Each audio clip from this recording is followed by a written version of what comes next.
जों बिथांखौ बयबो सिनायखायो दा जोंनि बे जायगानि इएमआर दायो एमसिएलए जों बिथांनिफ्राय फंनैसो बिबुंथिखौ लाखिनो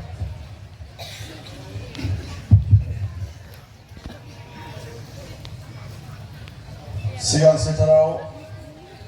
सोरजिगिरि बोलोग्रासिन बिफा इसोरखौ बे समाव हामबाय होनदों बेनि मोजां सम जों बयनिबो आरो specially BELC Boro Evangelical Lutheran Churchनो दिनैनि जारिमिन गोनां मोनसे समखौ गोबां गोजान जायगानिफ्राय बे जायगायाव जोंखौ जुथुम होनायनि थाखाय हामबाय होनदों आरो मानगोनां बिशप बेजों लोगोसे साफ्रोमबो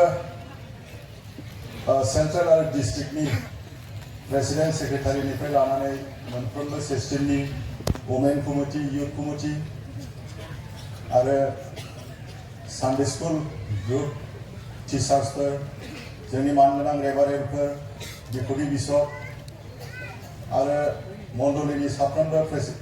पालक नोंथांमोन बयनिसिमबो आंनि अननाय आरो खुलुमनायखौ जासिदों आरो आङो जोबोद मोजां मोनदों दिनै जे नोंथांमोना मानगोनां बिशप बिथां आरो बिथांनि टीम जोंखौ जोंनि मानगोनां सार गोबाव सम बर' जातिनि थाखाय मावबोनाय आरो गासै बिटिसिखौ लुखांनाय जोंनि मानगोनां हाग्रामा सारखौ नोंथांमोना मान सन्मान सहकारे सारखौ लोगो लाहैनानै आंखौ लोगोआव लांफानानै जोंनि सारखौ मानगोनां सारखौ हाग्रामा सारखौ नोंथांमोना लिंनानै लायनायनि थाखाय आरो जोंखौबो बाहागो होफानायनि थाखाय आङो जोबोद मोजां मोनदों आरो बे समस्थियाव आङो जितु देरहानानै दङ एमसिएलए हिसाबै आङो सासे BPF नि सारनिनो सार हाग्रामा महिलारि सारनिनो जोंनिनो पार्टिनि BPF नि आङो बेयावनि सासे इलेक्टेड एमसिएलए आङो मेम्बार नोंथांमोना जोंनि बेयावनि चिरांफोरना सिनायजोबखायो आरो आंनि गामियाबो नैबे जेनेबा फुब आमगुरि जाहैबाय बै आमगुरि नैबे राङिजरा फोथार बे दुब्लि मोनसे बारब्लानो फुंखाजरा बे फुंखाजरायावनो आं बे जायगायावनो आङो जोनोम जादों एखे लेभेलनि एखे दै बार गासैबो बे जायगानिनो आङो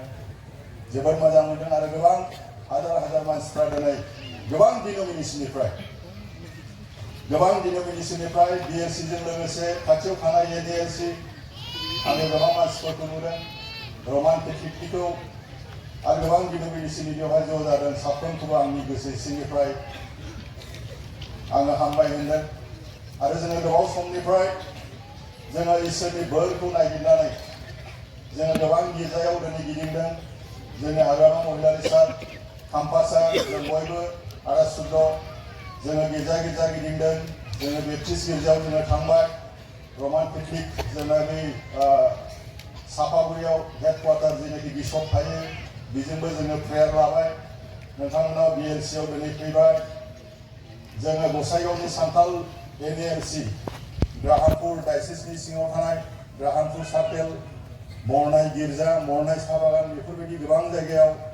जोङो इसोरनियाव बिथांमोननि हांख्रायनाय बादि आरो जों जगाजग खालामनायनि बादि बिथांमोना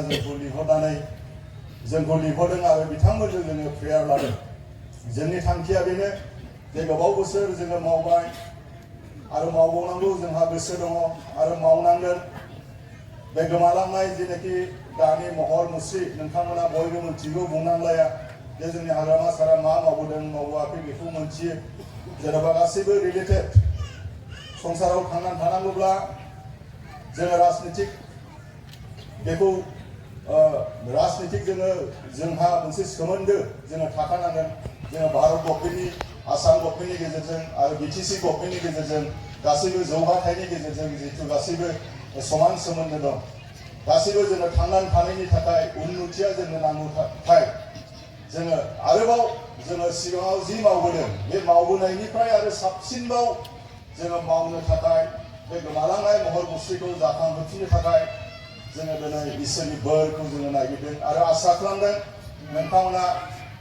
दिनै जोङो खावलायदों जोंनि थाखाय जाहाथे आर'ज खालामो बेखौनो आङो खावलायबाय आरो जोबोद गोसो सिंनिफ्राय नोंथांमोनखौ साबायखर होनानै भबिष्यत आरोबाव लोगो मोनबाय थागोन बेखौनो आसा खालामनानै आरो जोंखौ मान सन्मान सहकारे जोंखौ हांख्रायनायनि थाखाय आरो सारखौ हांख्रायनायनि थाखाय आङो बे जायगानि लकेलनि एमसिएलए जानानै आरो बे गामिनिनो जानानै आङो गोसो सिंनिफ्राय नोंथांमोननि कमिटिखौ आङो बिशपजों लोगोसे साफ्रोमखौबो गोसो सिंनिफ्राय आं साबायखर होनानै आंनि गोसोनि मोजां मोननायखौ नोंथांमोननो जासिहरनानै आंनि बि सुंद' ग्रिटिंस बिबुंथिखौ एसेयावनो फोजोबबाय। गोजोन्थों। हामबायसै।